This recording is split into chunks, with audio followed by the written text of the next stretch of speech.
When I arrived at the small family dinner, I saw 80 guests and a banner that read, "Welcome, baby Emily." My mother laughed and said, "We spent your bonus on family joy." I stayed quiet and replied, "Noted." That night, I logged in, froze their accounts, reversed 14 transactions, and withdrew the entire $9,800 bonus. By morning, something about the property had. My mother beamed like it was the Oscars. "Surprise," she called out, arms wide, then quieter, but still loud enough for everyone near the shrimp platter to hear. "We spent your bonus on family joy." She laughed like it was a punchline. I stood in the doorway, stunned. I hadn't told them about the bonus, not really. I mentioned a raise a good quarter, but not the check, not the actual number. "Noted," I said. That was it. Nobody noticed my flat tone. They were too busy dancing around in pastel. Emily was glowing in white lace like she was royalty. My sister, the same sister who forgot to pay me back for her rent last year. The sister who called me an emotionless calculator at Christmas because I didn't cry at the Hallmark movie she made everyone watch. That night, after the final guest had taken their gift bag and the balloon orange had sagged into something sad, I logged in. I didn't yell. I didn't cry. I just froze every joint account, reversed 14 transactions, and quietly withdrew the entire $9,800 bonus from the shared family savings I'd stupidly agreed to set up last year. It had my name on it too. So, legally, not even theft, just correction. I wasn't trying to hurt anyone. I just needed to protect what was left of my peace. Not through revenge, but through clarity, through truth. By morning, something about the property had changed, and not just in the way the garbage bags were piled high by the door like broken promises. No, there was a note on my old room's door, a post-it in my mom's cursive. "Please don't overreact. We did it for Emily. She's family. She needs this." I left the post-it where it was, grabbed my laptop, sat on the edge of the guest bed, and opened the folder I swore I'd never use. It was called Receipts because if they wanted to start a war over family joy, they were going to learn what that actually costs. I didn't speak to them for 5 days after this small family dinner. 5 days of silence, no texts, no calls, just me, and the Google Sheets file where I tracked every single dollar I'd sent their way since 2021. Rent payments, $6,300. Medical bills, $2,480. Emily's emergency car repair, $1,900. Groceries recurring $125 per month. Streaming services on my card for platforms. My mom's wine subscription still active. I was a walking ATM with a Wi-Fi password. The 6th day, my sister called. I didn't answer. Then my mother left a voicemail. "Honey, we know you're upset, but you're overreacting. It was just a dinner. Emily's having a baby. She needs support right now. We thought you'd be happy." I played that message 5 times. Not once did she say thank you. Not once did she apologize. I decided to pay them a visit. Not because I missed them, but because I had questions. When I pulled into their driveway, Emily's new SUV was parked out front, the same one she'd claimed she couldn't afford a down payment for 2 months ago. I recognized the dealership sticker. I'd taken her there. I'd co-signed.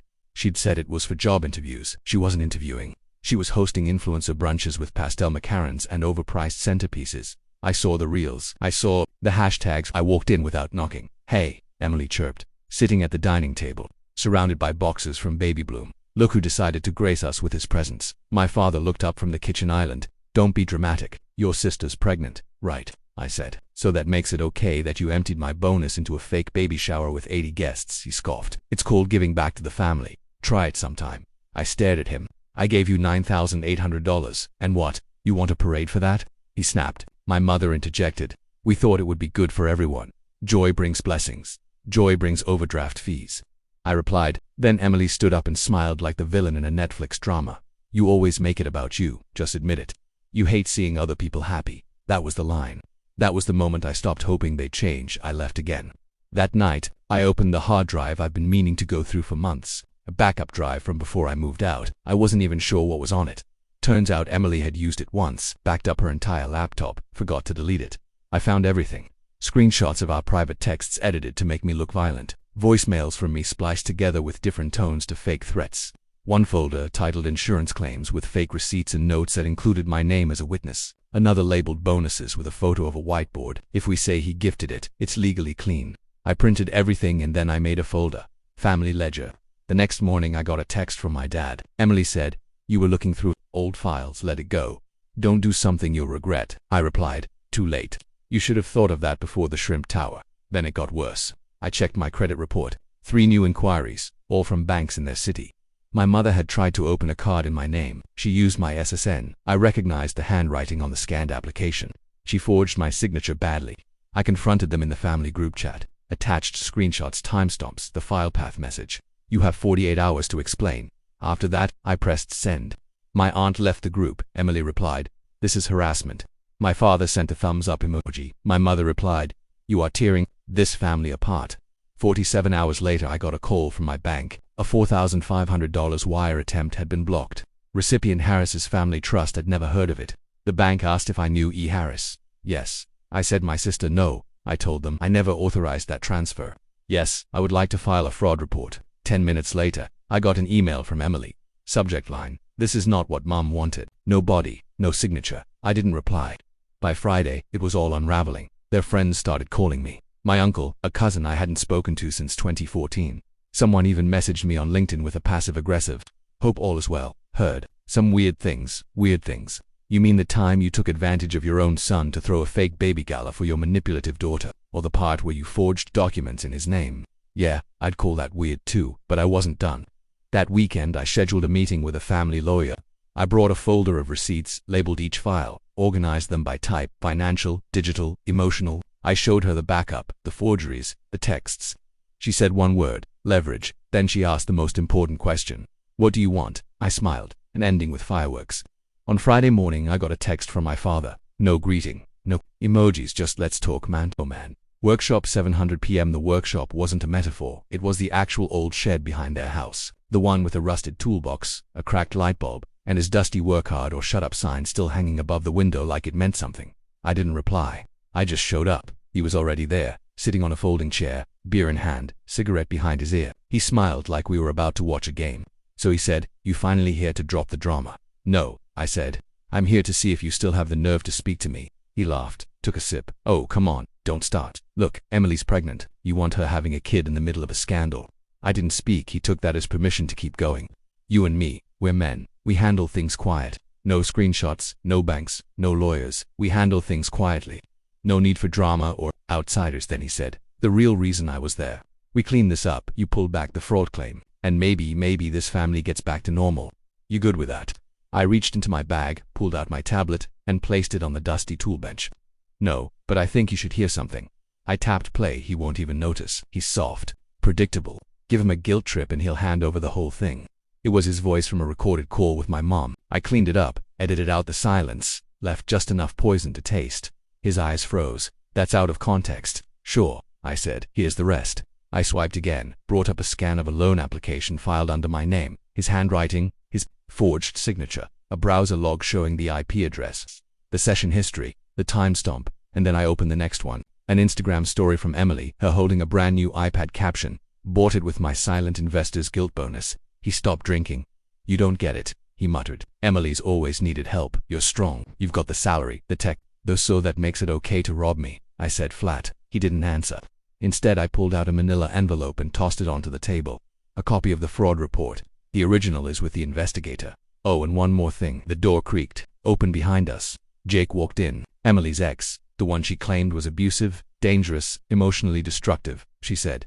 I used to believe her. "Hey Jack," Jake said calmly. "Thought you might want to hear some things." He held up a folder and began to speak. He told him about the fake pregnancy scare, about the threats, the way Emily demanded money or else, about the documents she drafted, step-by-step plans to destroy his reputation if he ever left her. "She told me your son was weak," he said. "Turns out he's the only one in the whole family with a spine." Jake opened the folder. Emails, screenshots, audio, one clip played on speaker. "He doesn't know.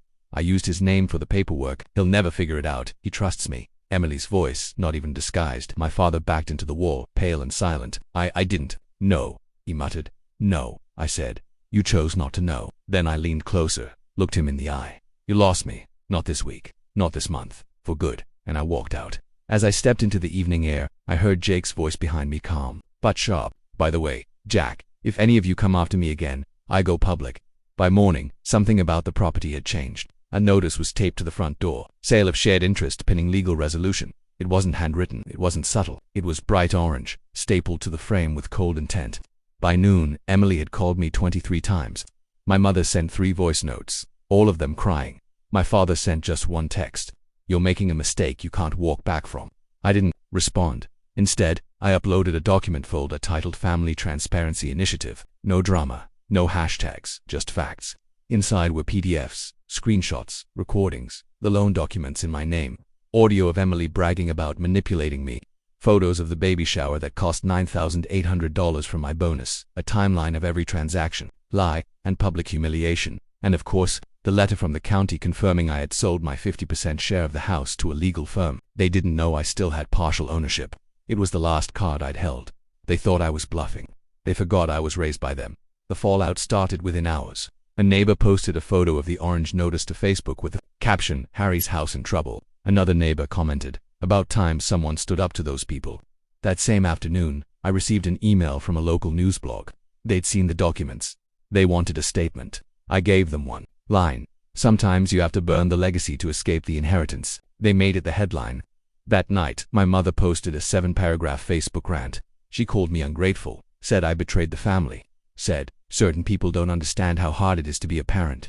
She included a picture of me, from 2009, braces, acne and all, with the caption, "I raised this boy and this is how he thanks me." The post got 14 likes, all from relatives I haven't spoken to in years. And Teresa commented, "Sending prayers, stay strong." I didn't reply, but I did log into LinkedIn and remove every family connection from my profile. I didn't want them near my name. 3 days later, Emily uploaded a video. Her face was pale, her eyes perfect tears. The music in the background was dramatic piano. Sometimes people break you and they call it justice. My brother used to be my best friend. I don't know who he is anymore. The comments were brutal. Someone posted, "Isn't this the girl who faked DMIs and forged loan papers?" Another said, "She's the reason women get accused of lying." One user found the clip of her voice from the leaked audio and synced it with the baby bump photos from the party. The internet did what it always does, turned pain into pixels, turned victims into villains. And this time, they were right. Jake messaged me a week later. She texted me, said she's pregnant again, probably fake. I blocked her. He added, "You did the right thing, man. Wish I had your spine." I didn't feel victorious. I felt clear. There's a difference. My father predictably stayed silent the longest until a letter arrived at my apartment. No return address. Just typed text. It read, "You think you've won. You haven't. Men like you always come back when the silence gets too loud. You'll crawl back. They always crawl back." He signed it. "The man who made you." I laughed when I read that part because he didn't make me. He tried to break me. What made me was the silence, the pretending, the years of biting my tongue while they drained every cent and called it love. He didn't make me. He taught me what not to become. The law firm that now owns half the house sent them a formal demand letter, either buy out the interest or vacate within 90 days. Turns out shared ownership with a silent partner can get inconvenient. I forwarded the letter to Emily with a short message. "You threw a $10,000 party. Let's see how you do with property tax season." She replied with a single emoji. I didn't block her. I didn't care enough. That weekend I posted one last update, a single photo, no caption. It was a picture of a new sign outside my apartment building.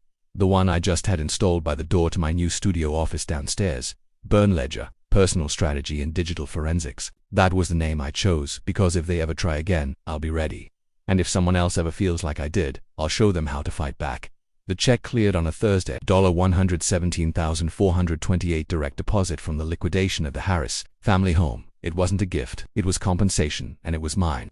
It took months, depositions, court filings, a forensic audit. But justice doesn't need to be loud, it just needs to be final. The judge read the verdict in under 5 minutes. The defendant knowingly forged financial documents using the plaintiff's identity, with the intent to secure personal gain through fraudulent means. Full repayment is ordered plus penalty plus costs. My father didn't even show up to the final hearing. He sent a note through his lawyer. "This is a witch hunt, I won't play along." Emily sat in the corner like a failed audition. Head down, lips tight, no tears this time, just silence. My mother watched the ruling like she was waiting for someone to stop it. No one did. By the next morning, the house had a for sale sign in the front yard. A week later, it had new owners. They tore down the flower bed, ripped out the mailbox, painted the shutters black. It didn't look like a family home anymore. It looked like a purge. My lawyer called that afternoon. "They've transferred the money. You'll receive confirmation shortly. Legally, they're not allowed to contact you again. If they do, call me first." I thanked her. She said, "I've handled a lot of cases like this, but never one where the son played it this clean." I didn't say anything. There was nothing left to clean that evening. I sat on the floor of my new office. Hardwood, quiet, uncluttered. The company sign had arrived earlier that day. I peeled back the cardboard, slow and careful. Burn Ledger, Strategic Recovery and Risk Defense underneath. Never again means never again. I wasn't chasing punishment. I was choosing peace. I hung it on the door myself, drilled the anchors. Screwed. It didn't know help because that's how it had always been. A week later, a letter showed up at the old P.O. box, handwritten, sloppy, torn envelope. You've made your point. We've lost the house. Emily's suffering. Your mother's not well. If there's any part of you that still believes in family, pick up the phone. I put the letter back in the envelope, taped it shut, and fed it through the shredder. That same day, I walked into a credit union and closed the last joint account I had with any of them. The banker asked, "Are you sure you want to do this? It's permanent." I nodded. That's the point. She slid a folder across the desk. Final account closure. I signed without blinking, then handed her a pre-written note. Please notify all associated cardholders that the account no longer exists. Any future charges will be declined. Emily tried to run a charge the next morning for $112.99 at some boutique baby store. It bounced. She tried again. It bounced harder. That's when she texted me, "I'll pay you. I'll give it all back if you just stop this." I replied with a number. $1942.16. The debt is yours. She never replied again. They didn't return the full amount. The penalty came from the court, but the money wasn't the win. The win was the silence. No more late-night calls. No more guilt-wrapped obligations. No more being their emergency exit. They tried to use my blood as leverage, but I bled out the part of me that still needed them. That Friday, I changed my number. Only 3 people got the new one. The old number's still active, still attached to the joint Netflix account my mom forgot to delete. Let it sit there. Let her wonder who I am when the screen says this profile is no longer available. The last thing I did, I donated $2,000 from the settlement to a legal defense fund for adult victims of family-based financial abuse. Didn't post about it, didn't tell anyone. I just clicked submit and moved on. Then I walked out to my balcony with a cup of black coffee in silence. For the first time in years, no part of me was calculating anything. Not a budget, not a strategy, not an apology, just breath. Some stories end with reconciliation. Mine ends with clarity. I'm not guilty for being used, but I would be guilty for staying. They called it betrayal. I call it release. They saw conflict. I found closure. They said I crawled back, but I didn't. I cashed the check, changed the locks, and never looked over my shoulder.